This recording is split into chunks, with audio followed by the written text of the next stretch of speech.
Hello welcome back guys. India versus south Africa test സീരീസിലെ ആദ്യ മത്സരത്തിലെ ആദ്യ ഡേയിലെ സെഷൻ 3 വെച്ചിട്ട് മഴ മൂലം കളി ഡിലേ ആയിട്ട് നിൽക്കുകയാണ്. ഇപ്പോൾ ഈ ഒരു വീഡിയോ ചെയ്യുന്നിടം വരെ മത്സരം റീസ്റ്റാർട്ട് ചെയ്തിട്ടില്ല. 59 ഓവറിൽ 8 വിക്കറ്റ് നഷ്ടത്തിൽ 208 റൺസാണ് ടീം സ്കോർ ചെയ്തിരിക്കുന്നത്. നിലവിൽ ക്രീസിൽ KL രാഹുലും അതോടൊപ്പം തന്നെ സിറാജുമാണ്.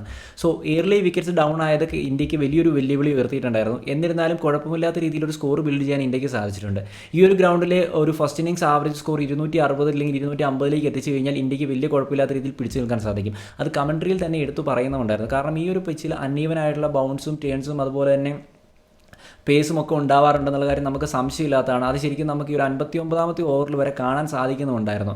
ശരിക്കും നല്ല രീതിയിൽ ബാറ്റ് ചെയ്യാൻ ബുദ്ധിമുട്ടുള്ളൊരു പിച്ച് തന്നെയാണ് ഇത്. അതുതന്നെയാണ് സൗത്ത് ആഫ്രിക്കൻ പിച്ചുകളുടെ സ്പെഷ്യാലിറ്റിയും. അതെന്തായാലും മനോഹരമായിട്ടുള്ള രീതിയിൽ തന്നെ ബോൾ ചെയ്യാൻ അവിടെ സൗത്ത് ആഫ്രിക്കൻ പ്ലേയേഴ്സിന് സാധിക്കുന്നുണ്ട്. മാർക്കോ ജാൻസന് 1 വിക്കറ്റ്, അതോടൊപ്പം തന്നെ ബർഗറിന് 2 വിക്കറ്റ്. ഓഫ് കോഴ്സ് റൊബാഡ വീണ്ടും ഒരു 5 വിക്കറ്റ് ഓൾ എടുത്തിരിക്കുകയാണ് അവിടെ.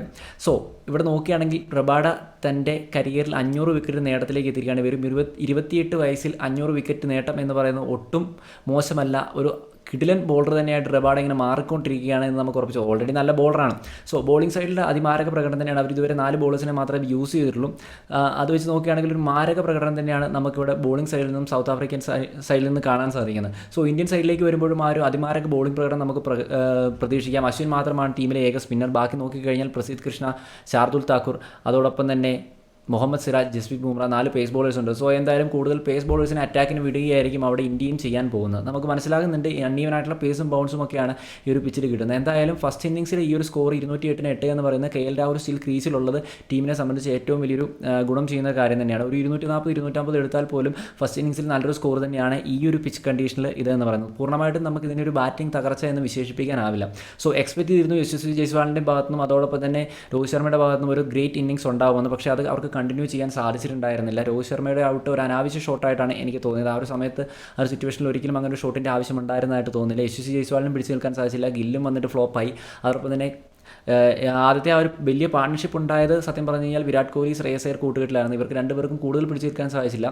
38 റൺസായിരുന്നു വിരാട് കോഹ്ലിയുടെ സമ്പാദ്യം എന്ന് പറയുന്നത്. ശ്രേയസ് അയ്യർ അത്യാവശ്യം നന്നായിട്ട് ബാറ്റ് ചെയ്തു. പക്ഷേ ഞാൻ പറഞ്ഞ പോലെ ഒരു ലോങ് റൺ ഇവിടെ കിട്ടിയിട്ടില്ല. Test cricket is all about partnership. അത് ആദ്യം ഒന്ന് ബിൽഡ് ചെയ്യാൻ ശ്രമിച്ചത് ഈ ഒരു കൂട്ടുകെട്ട് തന്നെയായിരുന്നു. പിന്നീട് വന്ന KL രാഹുൽ അത്യാവശ്യം പിടിച്ചു നിന്നു, സ്റ്റിൽ പിടിച്ച് നിൽക്കുന്നുണ്ട്. അതോടൊപ്പം തന്നെ ശാർദുൽ താക്കൂറിൻ്റെ ഭാഗത്തു നിന്നും എക്സ്പെക്ട് ചെയ്തതിനേക്കാൾ ബെറ്റർ ഒരു ഇന്നിങ്സ് കിട്ടി. ബൂമറ അത്രയും നേരം പിടിച്ചു നിന്നതിന് അത്ഭുതമാണ്. ഒരു ബിഗ് ഷോട്ടിന് ശ്രമിക്കുമ്പോൾ തന്നെയായിരുന്നു ഇൻസൈഡ് എഡ്ജ് ഔട്ടാകുന്നത്. എന്തായാലും സിറാജും അതോടൊപ്പം തന്നെ KL രാഹുലും ക്രീസിലുള്ളത് വലിയൊരു ഗുണം ചെയ്യുമെന്ന് തോന്നുന്നു. ഒരു 30-40 റൺസ് കൂടി നേടിയെടുക്കാൻ സാധിച്ചെങ്കിൽ അത്യാവശ്യം നല്ലൊരു ഫസ്റ്റ് ഇന്നിംഗ് സ്കോർ ബിൽഡ് ചെയ്യാൻ സാധിക്കും. ഞാൻ പറഞ്ഞ പോലെ തന്നെ സിറാജ് കുറച്ചുകൂടി ലുക്കിംഗ് ഗുഡ് എന്ന് തന്നെ നമുക്ക് പറയാം. കാരണം അത്യാവശ്യം നല്ല ഡിഫൻസീവ് ഷോട്ടുകളാണ് സിറാജ് കളിക്കുന്നത്. എത്ര നേരം പിടിച്ചു നിൽക്കാനാവും എന്നുള്ളത് കാത്തിരുന്ന് തന്നെ കാണണം. എന്തായാലും ഇന്നത്തെ മത്സരം ഇനി നടക്കുമോ എന്നുള്ള കാര്യത്തിൽ സംശയമുണ്ട്. കാരണം അത്രമാത്രം ഗ്രൗണ്ട് കണ്ടീഷൻ മോശമാകുന്നുണ്ട്. മീൻസ് ഭയങ്കര വിൻഡാണ്. അതോടൊപ്പം തന്നെ ആ ഒരു അണ്ടർ ദ ലൈറ്റ് പോലും നമുക്ക് പ്രകാശപൂരിതമല്ലാത്ത പോലെ തോന്നുന്നുണ്ട്. അപ്പോൾ എന്തായാലും കാത്തിരുന്ന് തന്നെ കാണാം എന്ത് നടക്കും എന്നുള്ളത്. എന്തായാലും ഒരു 240 എത്തിക്കാൻ സാധിച്ചു കഴിഞ്ഞാൽ ഒരു ആവറേജ് ഫസ്റ്റ് ഇന്നിംഗ് സ്കോർ കുഴപ്പമില്ലാത്ത രീതിയിൽ നമുക്ക് ബിൽഡ് ചെയ്യാൻ സാധിക്കും. അപ്പോൾ നിങ്ങളുടെ അഭിപ്രായങ്ങൾ എന്താ വെച്ചാൽ കമൻറ്റ് രേഖപ്പെടുത്തി വീഡിയോ അടിച്ച് ഞാൻ Google signing out. Bye guys.